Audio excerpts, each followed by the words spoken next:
would it take to enhance your grandma or your mom and dad's quality of life as they move into their 70s and their 80s? It's a very important question. My name is Lynn Hinderocker. You're watching WowBiz TV, and I'm with Rhonda Cohen. She's with the Minister of the Willow Brook Assisted Living in York, Nebraska. Rhonda, let me ask you this. And this is a beautiful facility out here in York. You have about 30 beds or so, and expanding, as I understand. Is that right? Correct. Right now we're a 30-bed facility, and we're moving to a 40-bed.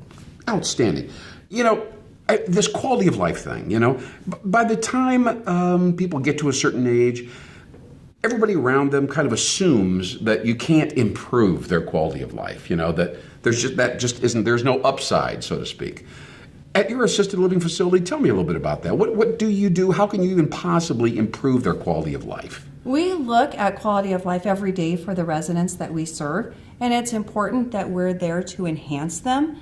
So we have to get to know them. We talk to them, we get to know them, what they like, what they dislike, what they've done in their past. Yeah, so important. It is so important. We have, an individual that was a deacon in his church, and so we have made him deacon of our church service on Sundays.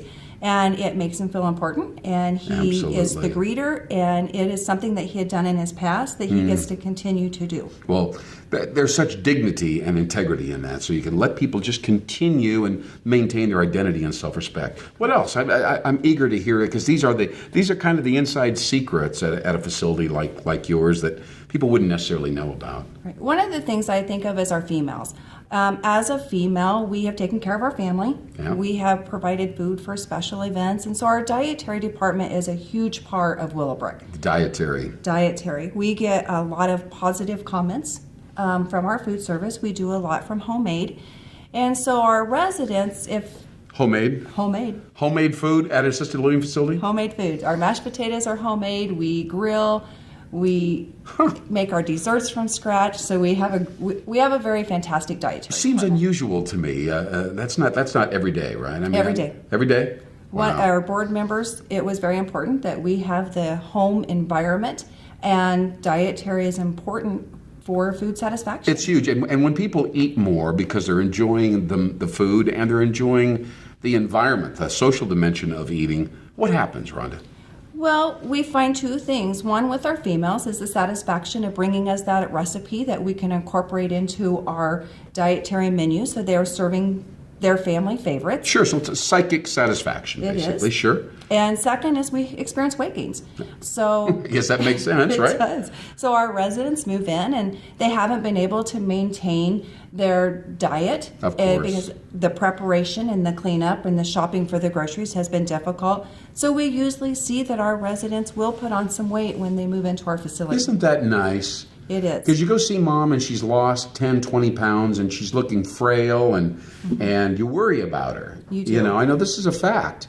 So that when she gets back to her, kind of resumes a normal look. And it's a more social thing. Tell me a little bit about that. I know that you have a way to stimulate conversation while they're eating great food. We do. We have, started a weekly newsletter that we're putting out, and we'll put Table Talk on there, so that it's something that will spark a conversation. Now, what's Table Talk? Just some words or subjects or what? Table Talk could be, what was your favorite holiday?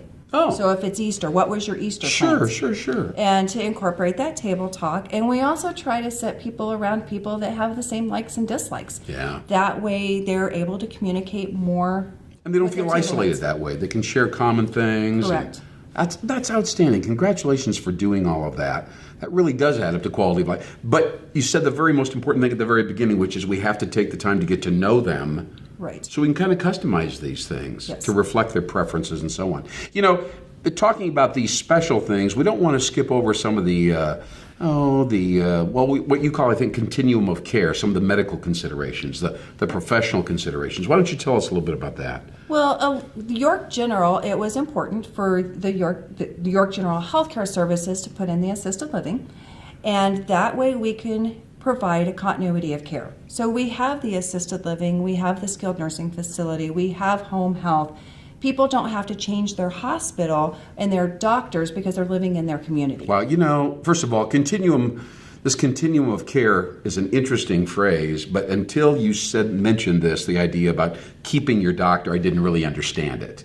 It's kind of a medical idea. But the whole notion is that there's a broad portfolio of services, and they're all available through Willowbrook. Is that basically the idea?